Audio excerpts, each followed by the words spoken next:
and welcome to Effective Tours screencast. In this video, I'll show you how to set up the rates. Now we are on the rate screen. This screen is the next one after the end of the wizard. Our property is newly configured, that's why all rates are empty and in red color. You can always return to it by clicking an icon with $sign in the top right navigation menu. Let's start adding the rates by clicking the Batch Set Prices button. At first, choose a room type to update the rates for, then choose a period and finally set the rate. If you watched previous screencast, then you probably remember that we choose a net rate model. So I'm entering the net rates here.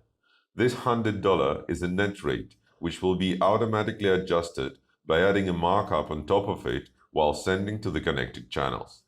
Okay, done. The rates for Deluxe Double BV updated successfully. Now, let's continue with Deluxe Triple Room. Instead of clicking the Batch Set Prices, I clicked straight to the cell with a date from where I want to update the rates. That's why, in the rate settings, the room type and the period is already selected for this particular date.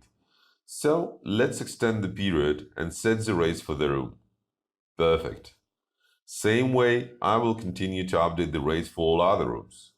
It's always a good idea to set up the basic rates for at least 1 year upfront, or even more, and then update only the peak seasons, holidays, or weekends.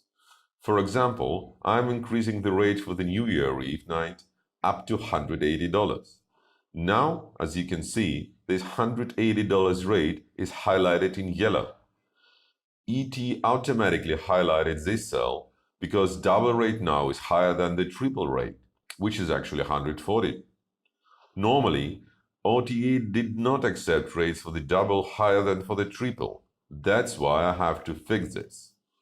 Voila, now it's all fine. Some landlords offers higher rate during the weekends, and of course, we care about them as well. When choosing a period for the rates update, select the dates of the week to update the rates for. Then only selected weekdays within the selected period will be updated. Congratulations! Now you know how to manage the rates in Effective Tours. Feel free to send your questions to me if any, and please subscribe to our YouTube channel for tips and tricks as well as new screencasts from Effective Tours. Thank you.